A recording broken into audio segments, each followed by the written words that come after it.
Hello മച്ചന്മാരെ, welcome to another video vlog. നമ്മുടെ രണ്ടാമത്തെ വ്ളോഗാണ്, ശബരിമലയായിട്ട് ബന്ധപ്പെട്ട രണ്ടാമത്തെ വ്ളോഗാണ്.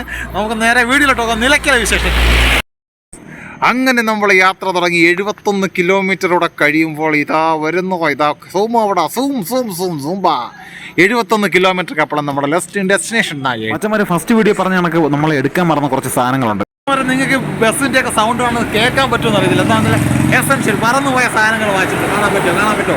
10 രൂപയുടെ ഒരു സോപ്പ്, 5 രൂപയുടെ ഒരു ചീപ്പ്, 20 രൂപയുടെ ഒരു പേസ്റ്റ്, 30 രൂപയുടെ ടൂത്ത് പേസ്റ്റ്, ബ്രഷ്.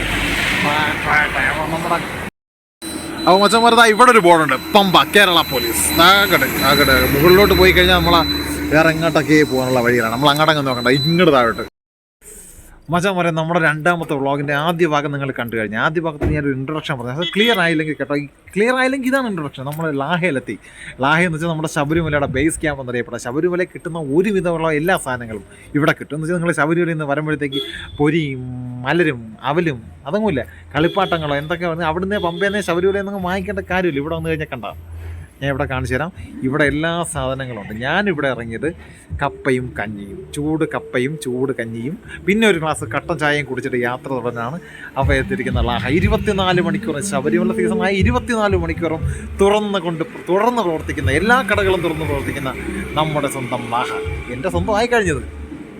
കണ്ട ഊണ് റെഡി, ഊണ് വരെ റെഡി. സമയത്ത് ഇവിടെ ഉണ്ടാവും അറിഞ്ഞു. ഊണുണ്ട് കപ്പ അതായത് ബോർഡ് കാണാൻ പറ്റും. കപ്പ റെഡിയാണ്. നമ്മുടെ പോലീസുകാരെയൊക്കെ വണ്ടി പോകുന്നുണ്ട്. ഈ ലാഹ ഇവിടെ കണ്ട കളിപ്പാട്ടൊക്കെ, അവിടെ കളിപ്പാട്ടൊക്കെ കൊണ്ട് നിങ്ങൾക്ക് കാണാൻ പറ്റും. ആഹാരക്കട കണ്ട ശേഷം മറ്റന്മാരെ ലാഹയിൽ പൊരിഞ്ഞ യുദ്ധമായിരുന്നു, കൊടുമ്പിരി കൊണ്ട മഹായുദ്ധം. അങ്ങനെ രാത്രി 12:30 നമ്മൾ ഏകദേശം 4 മണിക്കൂർ യാത്രയ്ക്ക് ശേഷം നിലയ്ക്കലെത്തിയാണ്. ഭയങ്കര തണുപ്പ് കേട്ടോ. നിങ്ങൾക്ക് ഈ ക്യാമറ കാണാൻ പറ്റുന്നില്ലെങ്കിൽ ദൂര ഭാഗത്തൊക്കെ നല്ല മൂടൽ തന്നെയാണ്. അവിടുന്ന് നേരെ താഴോട്ട് പോകുന്നത് പമ്പ, ഇനി മുകളിലോട്ട് പോകുന്നത് പോലീസുകാരൊക്കെ.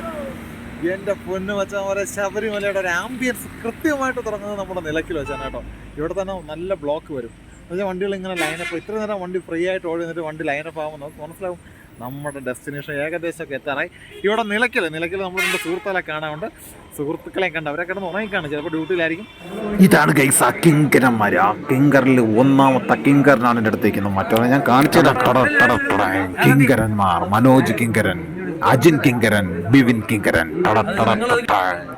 ഈ കാണുന്നത് കണ്ടെയ്നർ ബാരക്കാണ് കേട്ടോ. പോലീസിൻ്റെ കണ്ടെയ്നർ ബാരക്കാണ്. ട്രെയിനായിട്ടൊന്നും തോന്നരുത്, ഇത് കണ്ടെയ്നർ ബാരക്ക് കേട്ടോ. ഈ കണ്ടെയ്നറിനകത്ത് ഫുൾ AC സൗകര്യങ്ങളും എല്ലാം ഉണ്ട്. ഇതാണ് നമ്മുടെ നിലയ്ക്കൽ ആ കാണുന്ന ആ വൈറ്റ് ബിൽഡിംഗാണ് സ്പോട്ട് ബുക്കിംഗ് കേട്ടോ. അപ്പോൾ നമ്മളിവിടെ വന്ന് ബസ് ഇറങ്ങിയിട്ട് ഇവിടെ വന്ന് സ്പോട്ട് ബുക്കിംഗ് ഉണ്ട്.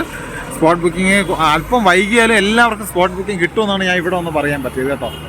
എല്ലാവർക്കും ചിലപ്പോൾ ഒരു ദിവസം കിട്ടത്തില്ല, കുറച്ച് ക്യൂലൊക്കെ നിൽക്കേണ്ടി വരും. ചിലപ്പോൾ രാത്രി 11 മണിക്ക് വന്നാൽ 12 മണിയാകുമ്പോൾ അടുത്ത ദിവസമായില്ലേ, അപ്പോൾ അടുത്ത ഇത് കോട്ടയിൽ കയറി പോകാൻ പറ്റും. ഇവിടം വരെ നമുക്ക് വണ്ടിയിൽ വരാൻ പറ്റത്തുള്ളൂ. ഇതിന് ശേഷം നമ്മൾ വെഹിക്കിൾ പാസ് ഉണ്ടെങ്കിൽ നമുക്ക് പമ്പയിലോട്ട് പോകാൻ പറ്റും. അല്ലെങ്കിൽ നമുക്ക് ഇവിടുന്ന് KSRTC ബസ് സർവീസ് ഉണ്ട്. ബസ് സർവീസിൽ ഇവിടുന്ന് നിങ്ങളങ്ങ് പൊക്കിക്കോളാം. പോയി ദർശനം കണ്ട് അടിച്ച് പൊളിച്ച് പമ്പയിൽ സ്നാനമൊക്കെ നടത്തി. അപ്പോൾ ഈ വെർച്വൽ ക്യൂ ബുക്ക് ചെയ്യുന്ന ഈ സ്ഥലവും കാട്ടിക്കൊണ്ട് നമ്മുടെ ഈ വീഡിയോ വ്ളോഗ് ഇവിടെ അവസാനിക്കണം. അപ്പോൾ രണ്ടാമത്തെ വീഡിയോ വ്ളോഗ് അവസാനം. അടുത്തത് പമ്പ.